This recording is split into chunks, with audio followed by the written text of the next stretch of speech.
Ruang tidak diciptakan secara sengaja oleh Tuhan, tetapi ada sebagai akibat wajib atau perluasan dari wujudnya yang ada di mana-mana. Demikian pula, kerana Tuhan itu abadi, Dia menjadi sumber emanasi waktu. Oleh kerana itu, kita dapat mengatakan bahawa Tuhan mengisi ruang dan waktu tempat kita hidup, bergerak dan berwujud. Sebaliknya, materi diciptakan dengan sengaja oleh Tuhan pada hari penciptaan. Orang mungkin saja menyatakan bahawa Tuhan telah memutuskan untuk menganugerahkan bentuk, kepadatan, penampakan, dan gerak kepada sebahagian ruang. Penjelasan ini dapat bersesuaian dengan doktrin Kristen tentang penciptaan dari ketiadaan, kerana Tuhan telah mengeluarkan substansi material dari ruang kosong, materi telah diciptakannya dari kehampaan. Seperti René Descartes, Isaac Newton tidak tertarik untuk mengkaji misteri, yang dipersamakannya sama dengan kebodohan dan takhayul. Dia sangat berkeinginan untuk membersihkan Kristen dari hal-hal yang berbau mukjizat, meski itu membuatnya bertentangan dengan doktrin krusial seperti ketuhanan Yesus. Selama tahun 1670-an, dia memulai sebuah studi teologis serius tentang doktrin Trinitas dan tiba pada kesimpulan bahawa doktrin itu diselundupkan ke dalam gereja oleh Athanasius untuk mencari muka orang-orang pagan yang baru menganut agama Kristen. Ariuslah yang benar, Yesus pasti bukan Tuhan, dan bagian-bagian perjanjian baru yang dipakai untuk membuktikan kebenaran doktrin Trinitas dan inkarnasi adalah palsu. Athanasius dan kawan-kawannya telah membuat dan menambahkan bagian-bagian itu ke dalam kanon kitab suci, agar mendukung fantasi-fantasi primitif kasar yang menarik masa. Hanya manusia yang percaya takhayul dan berkarakter dangkal yang dapat memperoleh kepuasan dari penjelasan atas soal agama berdasarkan misteri, dan kerana alasan itu maka apa yang sangat mereka sukai adalah apa yang paling sedikit mereka pahami. Menghilangkan omong kosong ini dari iman Kristen menjadi obsesi Isaac Newton.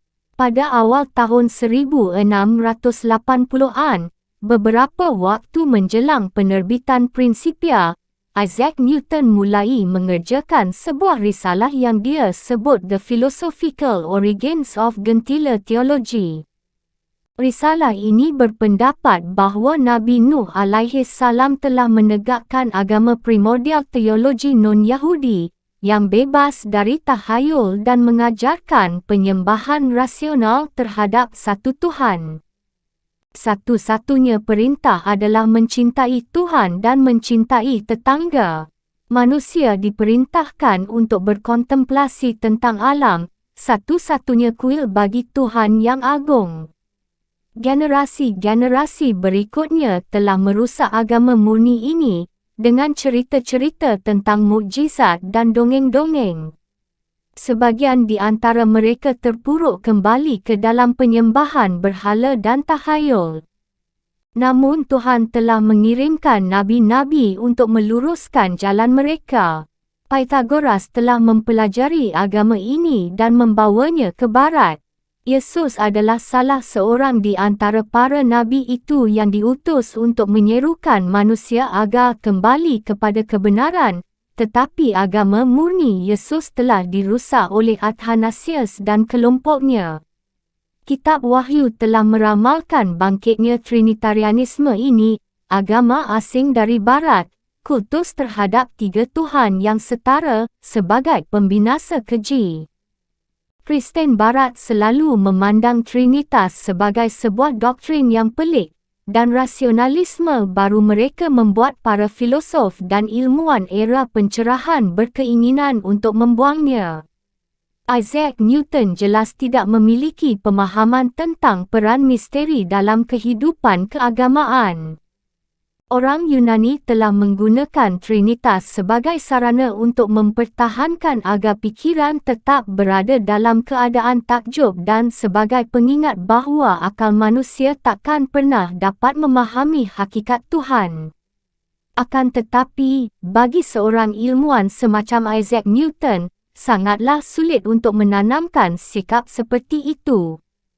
Dalam sains, orang belajar bahawa mereka harus siap untuk meninggalkan masa lalu dan memulai lagi dari prinsip-prinsip pertama demi menemukan kebenaran. Namun agama, seperti halnya seni, sering mengandung dialog dengan masa lalu untuk mendapatkan sebuah perspektif dalam memandang masa sekarang. Tradisi memberi batu loncatan yang memungkinkan manusia masuk ke dalam persoalan perennial tentang makna hidup yang hakiki. Oleh kerana itu, agama dan seni tidak memiliki sistem kerja yang sama dengan sains. Namun selama abad ke-18, Kristen mulai menerapkan metode ilmiah baru terhadap iman Kristiani dan tiba pada solusi yang serupa dengan yang ditemukan Isaac Newton. Di Inggeris, teolog radikal semacam Matthew Tyndale dan John Toland bertekad untuk kembali kepada prinsip-prinsip dasar, membersihkan Kristen dari misteri-misterinya dan membangun sebuah agama yang betul-betul rasional. Di dalam Christianity Not Mysterious, tahun 1696, John Toland mengemukakan bahawa misteri hanya akan membawa kepada tirani dan takhayul. Sangatlah berbahaya untuk membayangkan bahawa Tuhan tidak mampu mengungkapkan dirinya dengan jelas. Agama harus bisa diterima oleh akal. Dalam Christianity as Old as Creation, tahun 1730, Tyndale, seperti halnya Isaac Newton, berupaya untuk menciptakan kembali agama primordial dan membersihkannya dari berbagai tambahan yang datang belakangan. Rasionalitas menjadi batu ujian bagi semua agama. Ada agama alam dan akal yang terpahat di dalam hati setiap orang sejak semula, yang dengannya manusia harus memutuskan kebenaran setiap agama institusional manapun. Akibatnya wahyu menjadi tidak diperlukan kerana kebenaran bisa ditemukan melalui pencarian rasional kita sendiri. Misteri-misteri semacam Trinitas dan Inkarnasi harus memiliki penjelasan rasional yang sempurna dan tidak boleh digunakan untuk membiarkan keimanan orang awam tunduk pada takhayul dan lembaga gereja. Ketika gagasan-gagasan radikal ini menyebar ke seluruh benua, sekelompok sejarawan baru mulai meneliti sejarah gereja secara objektif. Pada tahun 1699, Gottfried Arnold menerbitkan karyanya yang non-partisan, History of the Churches from the Beginning of the New Testament to tahun 1688. Di dalam buku ini, dia mengemukakan bahawa apa yang kini dipandang sebagai ortodoksi ternyata tidak berakar pada gereja perdana. Johann Lorenz von Mosheim, tahun 1694 hingga 1755, dengan tegas memisahkan sejarah dari teologi dalam karyanya yang monumental Institutions of Ecclesiastical History tahun 1726 dan merekam perkembangan doktrin tanpa mempersoalkan kebenarannya. Sejarawan lain, seperti George Walsh, Giovanni Bart, dan Henry Norris meneliti sejarah kontroversi doktrinal yang pelik, seperti Arianisme, pertikaian Filioque, dan berbagai perdebatan kristologis abad keempat dan kelima. Banyak orang Kristen yang menjadi risau ketika mengetahui bahawa dogma-dogma fundamental tentang kodrat Tuhan dan Kristus baru berkembang dalam beberapa abad dan tidak tercantum di dalam Perjanjian Baru. Apakah ini berarti bahawa doktrin-doktrin itu keliru? Sebagian lainnya melangkah lebih jauh dan menerapkan objektivitas baru ini kepada perjanjian baru itu sendiri. Herman Samuel Reimarus, tahun 1694 hingga 1768, mengupayakan sebuah biografi kritis atas Yesus. Kemanusiaan Kristus bukan lagi merupakan masalah mistikal atau doktrinal, melainkan menjadi objek penelaahan ilmiah di zaman akal. Dengan ini period skeptisisme moden telah benar-benar diluncurkan. Reimarus berpendapat bahawa Yesus hanya ingin mendapatkan keadaan ilahiah dan ketika misi mesianiknya gagal, maka dia pun mati dalam keputusasaan. Reimarus menunjukkan bahawa di dalam Injil, Yesus tidak pernah mengklaim bahawa dia datang untuk menebus dosa manusia. Gagasan itu, yang telah menjadi gagasan sentral dalam Kristen Barat, bersumber dari Santo Paulus, pendiri sejati agama Kristen. Oleh kerana itu, kita tidak harus memuja Yesus sebagai Tuhan, namun sebagai guru dari sebuah agama yang penting, sederhana, mulia, dan praktis. Kajian-kajian objektif ini bersandar pada pemahaman harfiah atas kitab suci dan mengabaikan watak simbolis dan metaforis agama. Orang mungkin saja menolak bentuk kritisisme semacam ini dan menyatakannya tidak relevan. Akan tetapi, begitu semangat ilmiah ini menjadi lazim bagi banyak orang, mereka sulit untuk menghindar dari pembacaan Injil dengan cara seperti itu. Kristen Barat kini berkomitmen terhadap pemahaman harfiah atas keimanan mereka dan menarik diri dari mitos. Sebuah kisah hanya mungkin benar secara faktual atau tak lebih dari suatu kebohongan. Pertanyaan tentang asal-usul agama lebih penting bagi orang Kristen daripada, misalnya, bagi orang Buddha, kerana tradisi monoteistik Kristen selalu menyebutkan bahawa Tuhan mewahyukan diri melalui peristiwa-peristiwa sejarah. Oleh kerana itu, jika Kristen ingin mempertahankan integritasnya di zaman ilmiah, persoalan-persoalan seperti ini harus dijawab. Sebagian orang Kristen yang berpegang pada keyakinan yang lebih konvensional daripada Tyndale atau Reimarus, mulai mempertanyakan pemahaman tradisional Barat tentang Tuhan. Di dalam risalahnya, Wittenberg's Innocence of a Double Murder, tahun 1681, John Friedman Meyer, seorang Lutheran, menulis bahawa doktrin tradisional tentang penebusan dosa, sebagaimana digariskan oleh Anselmus, yang melukiskan Tuhan menghendaki kematian putranya sendiri, menampilkan konsepsi ketuhanan yang tidak layak. Dia adalah Tuhan yang pemurah, Tuhan yang pemarah dan Tuhan yang menakutkan, yang tuntutannya akan pembalasan yang keras sangat menghantui banyak orang Kristen dan mengajarkan mereka untuk berlepas diri dari keberdosaan mereka sendiri. Semakin banyak orang Kristen yang malu akan syaratnya kekejaman di dalam sejarah Kristen, yang telah melakukan perang salib, inkuisisi dan penyiksaan yang mengerikan atas nama Tuhan yang adil ini. Pemaksaan masyarakat untuk beriman kepada doktrin-doktrin ortodoks sangat mengejutkan, terutama bagi era yang sedang terpikat pada kesadaran tentang kemerdekaan dan kebebasan nurani.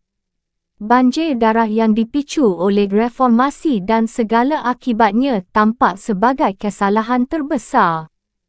Akal adalah jawabannya. Akan tetapi, dapatkah Tuhan yang telah dilepaskan dari semua misteri, yang selama berabad-abad telah membuatnya memiliki nilai religius yang efektif di dalam tradisi-tradisi lain akan menarik minat orang Kristen yang lebih imajinatif dan intuitif? Penyair Puritan John Milton, 1608 hingga 1674, merasa sangat terusik oleh catatan tentang sikap tidak toleran gereja. Milton adalah seorang manusia sejati pada masanya. Melalui risalahnya yang tidak diterbitkan, On Christian Doctrine, dia berupaya melakukan reformasi atas reformasi dan menciptakan sebuah kredo keagamaan untuk dirinya sendiri yang tidak bergantung pada keyakinan maupun keputusan orang lain. Dia juga meragukan doktrin-doktrin tradisional semacam Trinitas. Namun penting untuk dicatat bahawa pahlawan sejati dalam karya utamanya Paradise Lost adalah Setan, bukannya Tuhan, yang perbuatan-perbuatannya bertujuan untuk meluruskan manusia. Setan memiliki banyak sifat orang Eropah baru. Dia menolak autoritas, menentang kebodohan, dan menjadi penjelajah yang pertama dalam pengembaraannya yang berani dari neraka, melintasi chaos menuju bumi yang baru diciptakan. Akan tetapi, Tuhan Milton tampaknya menghadirkan absurditas yang sudah melekat di dalam literalisme Barat. Tanpa pemahaman mistikal terhadap Trinitas, posisi putera Tuhan menjadi sangat membingungkan di dalam puisinya. Tak jelas apakah dia adalah wujud kedua di samping Tuhan atau makhluk seperti malaikat dengan derajat yang lebih tinggi. Secara keseluruhan, dia dan Bapa merupakan dua wujud terpisah yang mesti terlibat dalam pembicaraan panjang lebar yang menjemukan untuk mengetahui niat satu sama lain, meskipun Sang Putera diakui sebagai firman dan hikmat Sang Bapa. Cara Milton menampilkan prapengetahuan Tuhan tentang peristiwa-peristiwa di bumilah yang membuat konsep ketuhanannya dapat dipercaya. Karena Tuhan pasti sudah mengetahui bahawa Adam dan Hawa akan jatuh, bahkan sebelum Setan tiba di bumi, Tuhan mesti mengadakan justifikasi yang agak khusus bagi tindakannya sebelum kejadian itu. Dia tidak menyenangi kepatuhan yang terpaksa, demikian dijelaskannya kepada Sang Putera, maka dianugerahkannya kepada Adam dan Hawa kemampuan untuk melawan Setan. Oleh kerana itu, mereka tidak dapat, demikian argumen Tuhan secara defensif, dibenarkan untuk menuduh pencipta mereka, atau penciptaan mereka, atau nasib mereka. Seakan-akan predestinasi berdaulat atas kehendak mereka, diatur oleh ketetapan mutlak atau pengetahuan yang telah ada sejak semula. Mereka sendirilah yang memutuskan perbuatan mereka sendiri, bukan aku. Jika aku mengetahui sejak semula, prapengetahuan itu tak berpengaruh apa-apa terhadap kesalahan mereka, yang tentunya membuktikan sejenis ketidaktahuan azali. Kucipta mereka bebas, dan mereka harus tetap bebas hingga mereka membelenggu diri sendiri.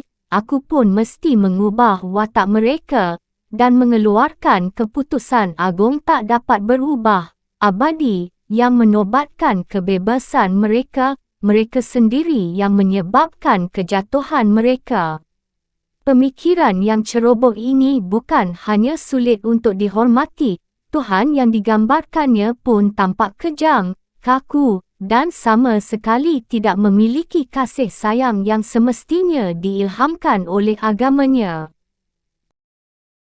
Memaksa Tuhan untuk berbicara dan berfikir seperti halnya kita dalam cara ini menunjukkan ketidaklayakan konsepsi ketuhanan yang antropomorfik dan personalistik. Terlalu banyak kontradiksi dalam konsepsi Tuhan semacam itu sehingga sulit untuk menjadi koheren atau layak dihormati. Doktrin tentang kemahatauan Tuhan dan yang semacamnya tidak bisa dipahami secara harfiah. Tuhan Milton bukan saja dingin dan legalistik, melainkan juga sangat tidak kompeten. Dalam 2 jilid terakhir Paradise Lost, dikisahkan bahawa Tuhan mengutus malaikat Mikail untuk melipur Adam atas dosanya, dengan menunjukkan kepadanya bagaimana nanti anak keturunannya akan diampuni. Seluruh alur sejarah penyelamatan ditampakkan kepada Adam dalam serangkaian tablo, dengan huraian dari Mikail. Dia melihat pembunuhan Habil oleh Kabil, banjir besar dan bahtera Nuh, Menara Babel, panggilan kepada Ibrahim, pengusiran dari Mesir, dan Taurat di Sinai. Mikail menjelaskan bahawa ketidaklayakan Taurat, yang menindas umat pilihan Tuhan yang malang selama berabad-abad, merupakan cara untuk membuat mereka rindu pada kehadiran suatu hukum yang lebih spiritual. Seiring perkembangan kisah penyelamatan di hari akhir ini, melalui kejayaan Raja Daud, pengusiran ke Babilonia, kelahiran Kristus, dan seterusnya, pembaca akan mengetahui bahawa pasti terdapat jalan yang lebih mudah dan langsung untuk penebusan dosa manusia. Kenyataan bahawa rencana yang berliku-liku ini, dengan kegagalan dan titik awalnya yang salah, telah ditetapkan sejak awal hanya akan menimbulkan keraguan besar tentang kecerdasan penggagasnya. Tuhan Milton tak banyak mengilhami rasa percaya diri. Adalah menarik bahawa setelah Paradise Lost tak ada penulis kreatif Inggeris lain yang berbicara tentang dunia adi-alami. Tak ada lagi seorang Spencer dan Milton. Sejak itu, yang adi-alami dan spiritual menjadi wilayah para penulis yang lebih pinggiran, seperti George MacDonald dan C.S. Lewis. Namun Tuhan yang tak mampu memikat imajinasi adalah Tuhan yang berada dalam kesulitan. Pada bahagian paling akhir dari Paradise Lost, Adam dan Hawa menempuh jalan mereka masing-masing keluar dari surga dan menuju dunia. Di barat juga, kaum Kristen berada di ambang era yang lebih sekular, meski mereka masih setia terhadap iman kepada Tuhan. Agama rasional yang baru disebut sebagai deisme. Agama ini tak memberi tempat bagi disiplin mistisisme dan mitologi yang imajinatif. Deisme berpaling dari mitos wahyu dan misteri-misteri tradisional semacam Trinitas, yang telah sejak lama membelenggu manusia di dalam tahayul. Sebagai gantinya, deisme menyatakan kesetiaan terhadap Deus impersonal yang bisa ditemukan oleh manusia melalui usahanya sendiri. Francois Marie de Voltaire, tokoh yang dipandang sebagai perwujudan gerakan yang kemudian dikenal sebagai pencerahan, mendefinisikan agama ideal ini dalam bukunya Philosophical Dictionary, tahun 1764. Agama itu pertama-tama haruslah sesederhana mungkin. Bukankah itu agama yang banyak mengajarkan moralitas dan sangat sedikit dogma, yang condong untuk membuat manusia menjadi adil dan tidak membuat mereka bodoh? Yang tidak memerintahkan orang untuk meyakini sesuatu yang mustahil, bertentangan, merusak nilai-nilai ketuhanan, dan berbahaya bagi umat manusia, dan yang tidak mengancam dengan hukuman neraka kepada siapa saja yang memiliki akal sehat. Bukankah itu agama yang tidak menegakkan ajarannya melalui pemaksaan, dan tidak menggenangi bumi dengan darah demi sofisme yang tidak terjangkau akal? Yang hanya mengajarkan pengabdian kepada satu ilah, kepada keadilan, toleransi dan kemanusiaan. Gereja-gereja hanya perlu menyalahkan diri sendiri atas penyimpangan ini, kerana selama berabad-abad mereka telah membanjiri kaum beriman dengan berlimpah doktrin. Reaksi ini tidak bisa dihindarkan dan bahkan mungkin bersifat positif. Akan tetapi, para filosof pencerahan tidak menolak gagasan tentang Tuhan. Yang mereka tolak adalah konsepsi Tuhan kaum Ortodoks yang kejam, yang mengancam manusia dengan api neraka.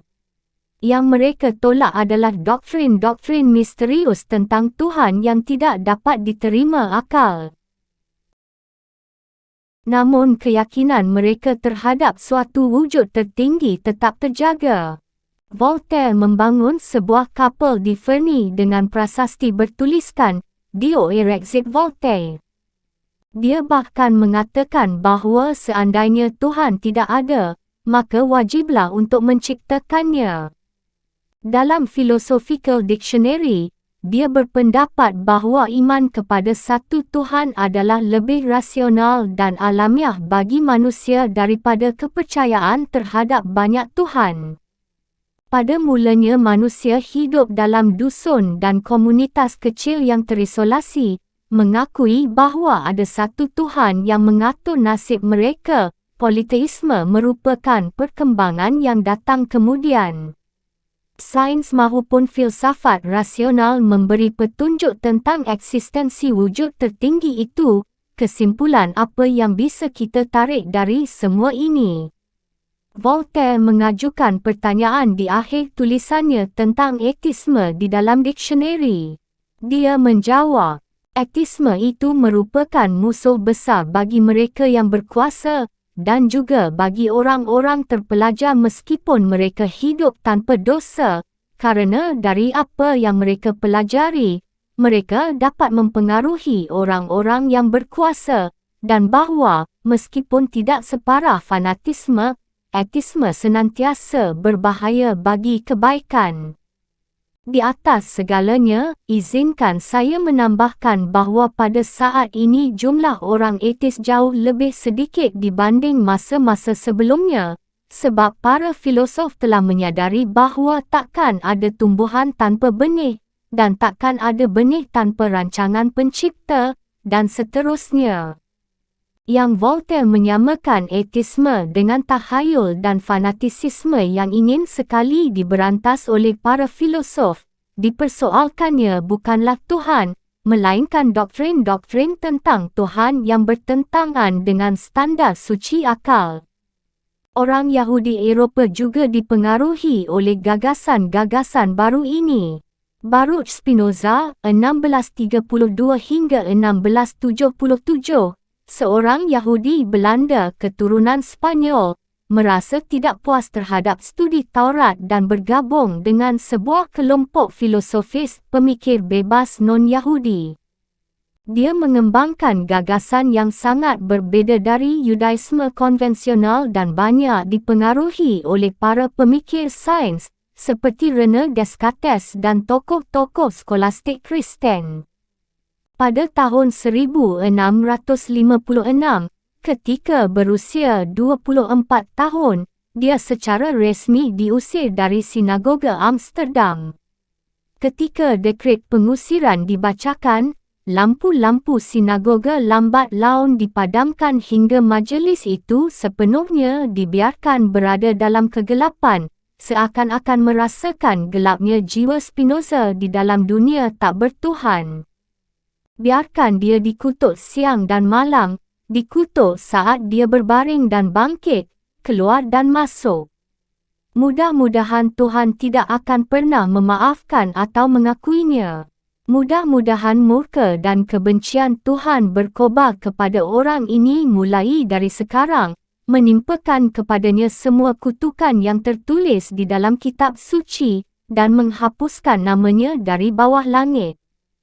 Sejak saat itu, Spinoza tidak lagi menjadi anggota komunitas religius manapun di Eropah.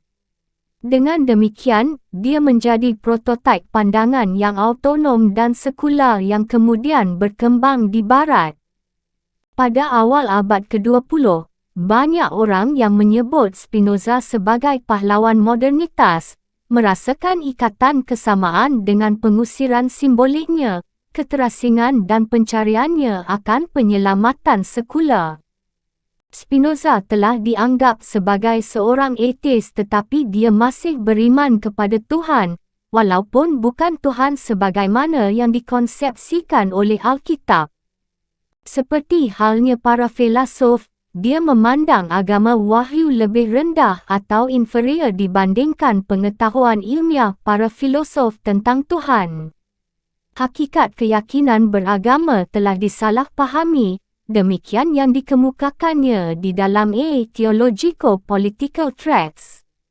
Agama telah menjadi sekadar kumpulan keyakinan sesaat dan syarat dengan praduga, sebuah jaringan misteri tak bermakna. Dia secara kritis menelaah sejarah Alkitab.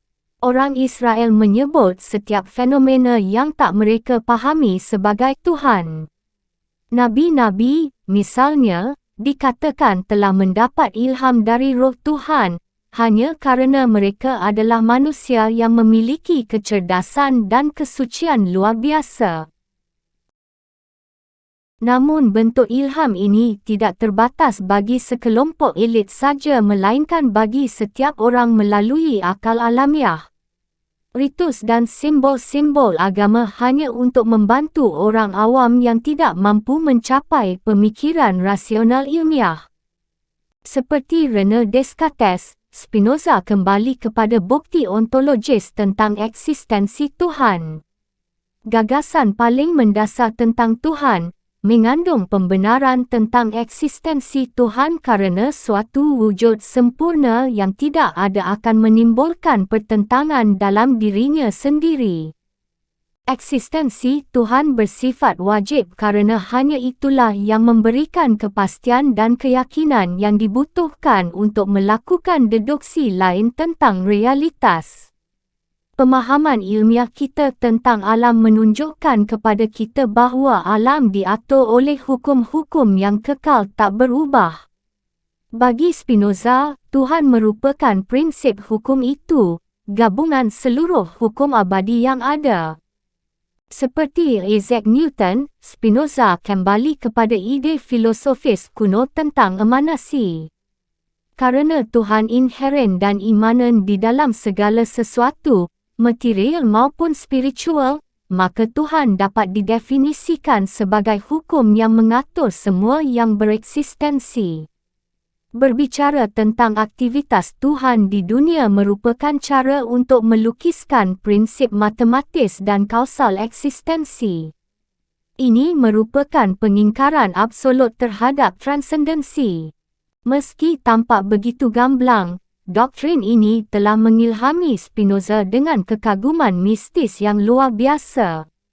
Karena merupakan agregat semua hukum yang ada, Tuhan merupakan kesempurnaan tertinggi yang menggabungkan segalanya ke dalam kesatuan dan keselarasan. Tatkala manusia merenungkan cara kerja pikiran mereka sebagaimana yang telah dilakukan René Descartes, manusia menjadi peka terhadap wujud Tuhan yang abadi dan tak terbatas yang mengatur diri mereka. Seperti halnya Plato, Spinoza percaya bahawa pengetahuan intuitif dan spontan menyingkapkan kehadiran Tuhan secara lebih kuat daripada pencerapan fakta-fakta oleh otak manusia. Kesenangan dan kebahagiaan yang kita rasakan terhadap pengetahuan setara dengan cinta Tuhan ialah yang bukan merupakan objek abadi pikiran, melainkan sebab dan prinsip dari pikiran itu yang menyatu dengan setiap pribadi manusia. Wahyu atau hukum Tuhan tidak diperlukan, Tuhan ini dapat dijangkau oleh semua manusia, dan satu-satunya hukum adalah hukum alam yang abadi. Spinoza membawa metafisika kuno sejajar dengan sains baru.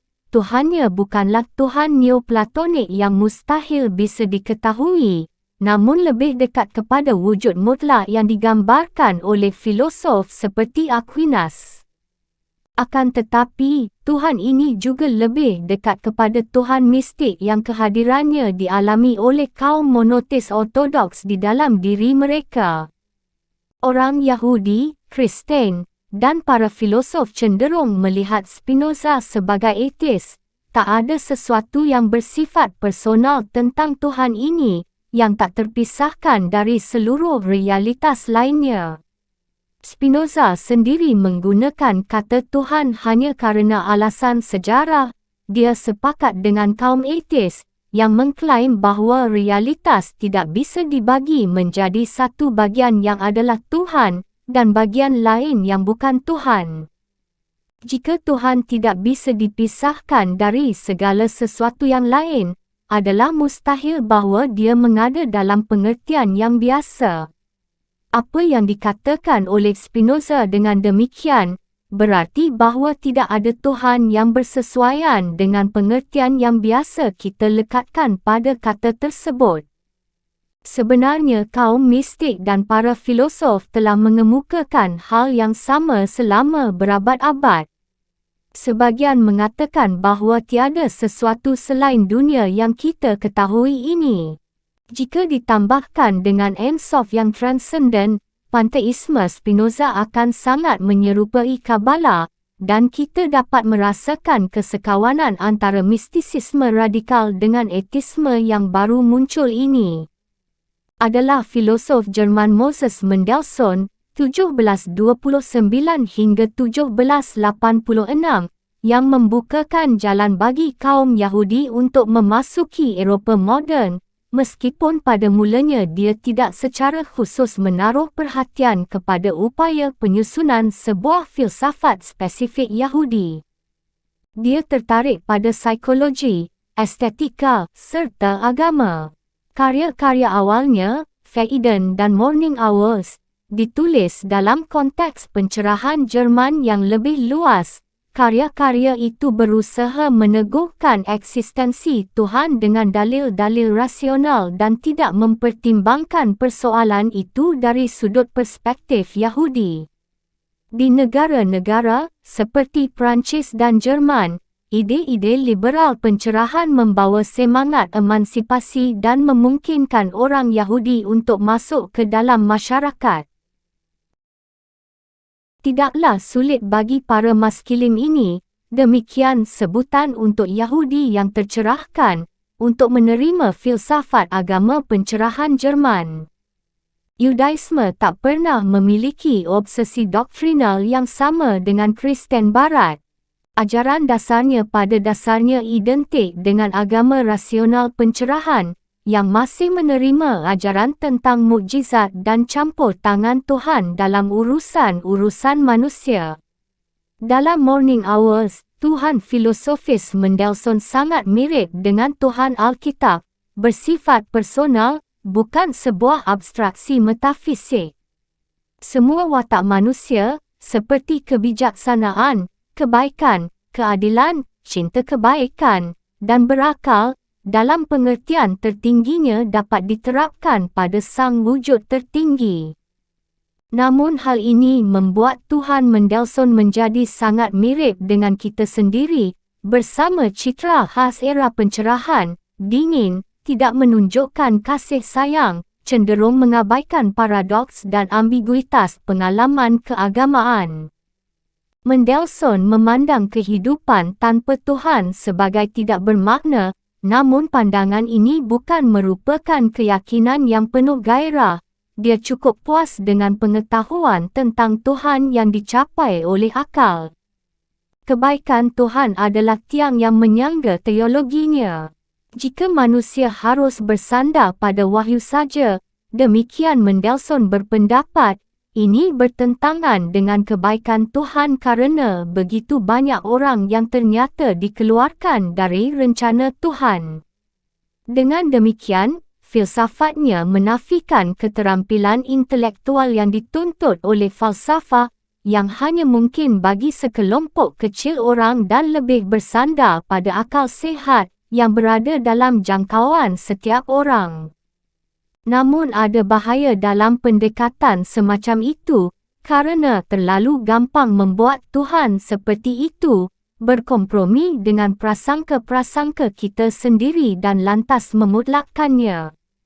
Ketika Feiden diterbitkan pada tahun 1767, pembelaan filosofisnya atas keabadian jiwa diterima secara positif di kalangan kaum non-Yahudi atau Kristen. Seorang pastor muda Swiss, Johann Caspar Lavater, menulis bahawa penyusun buku itu telah siap untuk berpindah ke Kristen dan menantang Mendelssohn untuk mempertahankan Yudaismenya di depan umum. Mendelssohn, di luar kehendaknya, pada saat itu jatuh ke dalam pembelaan rasional terhadap Yudaisme, meskipun dia tidak mendukung keyakinan-keyakinan tradisional semacam konsep tentang bangsa pilihan atau tanah yang dijanjikan. Dia harus meniti garis yang halus, tidak ingin mengikuti Spinoza atau mengundang amarah orang-orang Kristen terhadap kaum Yahudi, jika caranya membela Yudaisme ternyata sangat sukses. Sebagaimana para deis lainnya, dia berpendapat bahawa wahyu hanya bisa diterima jika kebenaran-kebenarannya bisa dibuktikan oleh akal. Doktrin Trinitas tidak memenuhi kriteria ini. Yudaisme bukanlah agama yang diwahyukan, melainkan merupakan hukum yang diwahyukan. Konsepsi Yahudi tentang Tuhan secara esensial identik dengan agama natural yang dimiliki oleh seluruh umat manusia dan bisa dibuktikan oleh akal semata. Mendelssohn bersandar pada dalil-dalil kosmologis dan ontologis kuno dengan menyatakan bahawa fungsi hukum adalah untuk membantu kaum Yahudi menumbuhkan pengertian yang benar tentang Tuhan dan menghindari keberhalaan. Dia mengakhiri dengan permohonan toleransi. Agama rasional yang universal, katanya, akan menghormati cara-cara orang lain mendekati Tuhan, termasuk Yudaisme, yang telah ditindas oleh gereja-gereja Eropah selama berabad-abad.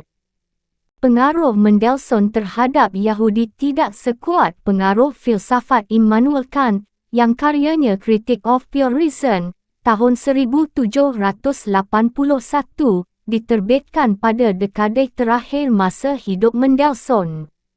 Immanuel Kant mendefinisikan pencerahan sebagai pembebasan manusia dari keterkungkungan dirinya sendiri, atau dari kebersandaran terhadap autoritas eksternal. Satu-satunya jalan menuju Tuhan terletak pada kesadaran moral yang mandiri, yang dia sebut akal praktis. Dia menghilangkan banyak perangkap agama, seperti autoritas dogmatik gereja, doa, dan ritual, yang semuanya menghalangi manusia untuk bersandar pada kekuatan sendiri dan mendorongnya untuk bergantung pada yang lain. Namun Immanuel Kant tidak menentang gagasan tentang Tuhan per se. Seperti Al-Ghazali beberapa abad sebelumnya, Immanuel Kant berpendapat bahawa argumen-argumen tradisional tentang eksistensi Tuhan tidak bermanfaat, kerana pikiran kita hanya mampu memahami hal-hal yang ada di dalam ruang atau waktu, dan tidak memiliki kompetensi untuk berfikir tentang realitas yang berada di luar kategori ini. Namun dia memaklumi bahawa manusia memiliki kecenderungan alamiah untuk menerabas batas-batas ini dan mencari sebuah prinsip kesatuan yang memberi visi tentang realitas sebagai suatu keseluruhan yang koheren. Prinsip itu adalah Tuhan. Tidaklah mungkin untuk membuktikan eksistensi Tuhan secara logis, tetapi mustahil pula untuk menafikan bukti-bukti itu. Gagasan tentang Tuhan sangat penting bagi kita, kerana menampilkan batasan ideal yang membuat kita mampu mencapai gagasan komprehensif tentang dunia. Oleh kerana itu, bagi Immanuel Kant, Tuhan adalah sebuah kemudahan yang dapat disalahgunakan.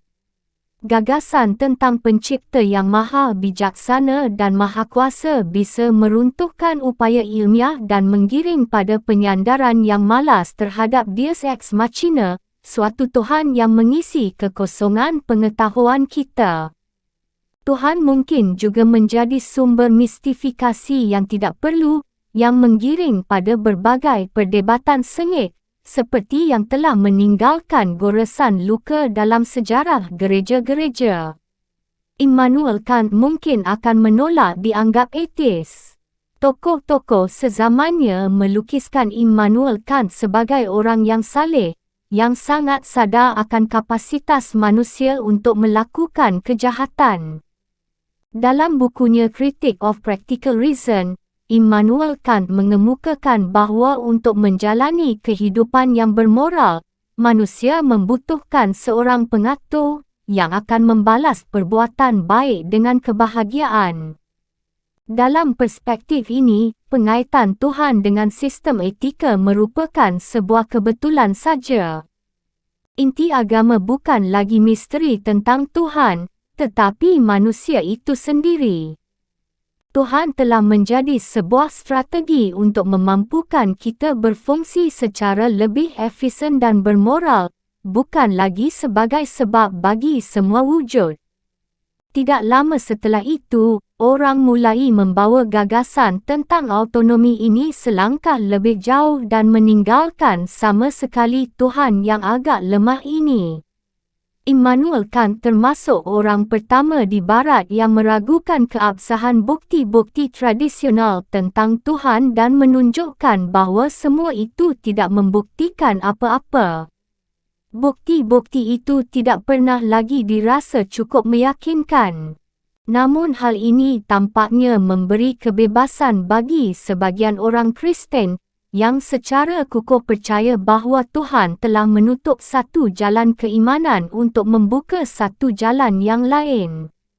Di dalam A Plain Account of Genuine Christianity, John Wesley, tahun 1703 hingga 1791, menulis, "Kadang-kadang saya nyaris percaya bahawa kebijaksanaan Tuhan, dalam beberapa era terakhir, telah mengizinkan bukti eksternal Kristen untuk sedikit tersumbat dan terhambat demi tujuan ini, bahawa manusia, khususnya yang berfikir, tidak boleh berhenti di sana, tetapi mesti berupaya melihat ke dalam diri sendiri dan mengikuti cahaya yang memancar dari hati mereka." Bentuk keberagamaan baru, yang disebut agama hati, berkembang bersama rasionalisme era pencerahan. Meskipun lebih berpusat pada hati daripada kepala, agama ini banyak memiliki keasyikan yang sama dengan deisme. Ia mengajak manusia meninggalkan bukti-bukti dan autoritas eksternal, lalu menemukan Tuhan yang ada di dalam hati dan jangkauan semua orang. Seperti kebanyakan kaum deis, para pengikut Wesley atau pietis Jerman Count Nikolaus Ludwig von Zinzendorf, tahun 1700 hingga 1760, merasa bahawa mereka meninggalkan hasil perkembangan selama berabad-abad dan kembali kepada Kristenia Kristus yang sederhana dan asli, Kristenia orang-orang generasi pertama. John Wesley adalah seorang Kristen yang taat. Ketika masih merupakan seorang murid muda pada Lincoln College, Oxford, dia dan saudaranya Charles telah mendirikan persekutuan bagi para pelajar yang dikenal sebagai Holy Club. Kelab itu sangat menekankan metode dan disiplin sehingga para anggotanya dikenal dengan sebutan kaum Metodis. Pada tahun 1735, John dan Charles berlayar menuju koloni Georgia di Amerika sebagai misionaris, namun John pulang kembali 2 tahun kemudian kerana tidak puas. Dia menulis dalam catatan hariannya, "Aku pergi ke Amerika untuk mengonversi orang-orang Indian, tapi siapakah yang akan mengonversi diriku?" Selama perjalanan itu, kedua Wesley bersaudara itu sangat terkesan pada beberapa misionaris sekte Moravia yang meninggalkan semua doktrin dan mengajarkan bahawa agama adalah urusan hati semata. Pada tahun 1738, John mendapat pengalaman konversi selama berlangsungnya pertemuan Moravian di sebuah gereja kecil di Jalan Aldersgate, London. Pengalaman itu meyakinkannya bahawa dia telah menerima sebuah misi langsung dari Tuhan untuk menyiarkan bentuk Kristen baru ini ke seluruh Inggris. Setelah itu, dia dan para pengikutnya berkeliling negeri, berdakwah kepada kelas pekerja dan petani di pasar-pasar dan ladang-ladang. Pengalaman terlahir kembali merupakan sesuatu yang penting. Adalah sangat perlu untuk merasakan Tuhan terus-menerus menafasi, sebagaimana adanya jiwa manusia, mengisi seorang Kristen dengan cinta abadi dan penuh kasih kepada Tuhan, yang dengan sadar dirasakannya dan menjadikan cinta kepada setiap anak Tuhan dengan kebaikan, kelembutan dan penderitaan panjang, sesuatu yang alamiah dan diperlukan. Doktrin tentang Tuhan tidak bermanfaat dan bahkan bisa merusak. Efek psikologis firman Kristus terhadap orang yang beriman merupakan bukti terbaik bagi kebenaran agama. Sebagaimana dalam Puritanisme, pengalaman emosional agama merupakan satu-satunya bukti tentang keyakinan yang sejati, dan dengan demikian keselamatan. Akan tetapi, mistisisme bagi setiap orang, ini bisa berbahaya. Kaum mistik telah senantiasa menekankan tentang kesulitan jalan spiritual dan mengingatkan tentang histeria, kedamaian dan ketenteraman merupakan pertanda mistisisme sejati. Kristen yang terlahir kembali ini bisa memicu keriuhan, seperti ekstasi kasar para penganut Quaker dan Shaker. Ia bisa juga membawa pada keputusasaan. Penyair William Cowper, tahun 1731 hingga 1800, menjadi gila ketika dia tak lagi merasa terselamatkan, membayangkan ketiadaan kepekaan ini sebagai pertanda bahawa dirinya terkutuk. Di dalam agama hati, doktrin tentang Tuhan diubah menjadi keadaan emosional batin. Count von Zinzendorf, penyantun beberapa komunitas keagamaan yang tinggal di Sakseni, berpendapat seperti Wesley bahawa iman bukan berada dalam pikiran ataupun di kepala, melainkan di dalam hati, seberkas cahaya yang menerangi hati. Para akademisi dapat terus berceloteh tentang misteri Trinitas, tetapi makna doktrin itu bukanlah hubungan antara ketiga oknum satu sama lain, melainkan maknanya bagi kita. Inkarnasi mengungkapkan misteri tentang kelahiran baru seorang penganut Kristen, ketika Kristus menjadi Raja di dalam hati. Bentuk spiritualitas emotif ini juga muncul di kalangan Gereja Katolik Roma dalam devosi kepada Hati Kudus Yesus, yang mengukuhkan diri di hadapan banyak tentangan dari para Jesuit dan kelompok mapan kerana mencurigai sentimentalitasnya yang berlebihan. Aliran itu tetap bertahan hingga hari ini. Banyak gereja Katolik Roma memasang patung Kristus yang bertelanjang dada untuk memamerkan hatinya yang bersinar dikelilingi kobaran api. Demikianlah penampilannya dalam penampakan yang dialami Marguerite Marie Alacoque tahun 1647 hingga 1690 di biara Paraya Monial, Prancis. Tak ada kemiripan antara patung Kristus ini dengan figur abrasif dalam Injil. Dalam ratapan peribadi dirinya, dia menunjukkan bahaya berkonsentrasi pada hati dengan mengesampingkan akal. Pada tahun 1682, Marguerite Marie mengenang kehadiran Yesus yang datang ke hadapannya 40 hari sebelum Paskah. Seluruh tubuhnya penuh dengan luka dan memar. Darahnya yang terpuji mengucur di semua bagian tubuhnya. Tak adakah seseorang, demikian dia berkata dengan nada sedih dan pilu, yang mengasihani dan berbela denganku, dan turut menanggung rasa deritaku, dalam keadaan menyedihkan yang diakibatkan oleh para pendosa kepadaku, khususnya pada saat seperti ini. Marguerite Marie adalah seorang wanita yang sangat neurotik, yang mengaku jijik terhadap seks, menderita kerana kebiasaan makan yang tidak teratur dan memperturutkan perilaku masokistik untuk membuktikan cintanya kepada Hati Kudus. Dia memperlihatkan betapa agama hati semata bisa menyesatkan. Kristus yang dialaminya sering tak lebih dari pemenuhan angan-angan. Hati Kudus memberinya kompensasi cinta yang belum pernah dirasakannya. Engkau selamanya akan menjadi pengikut kecintaannya, sumber kesenangannya, dan korban dari kehendaknya. Demikian Yesus berkata kepadanya. Ia akan menjadi satu-satunya pemuas seluruh hasratmu.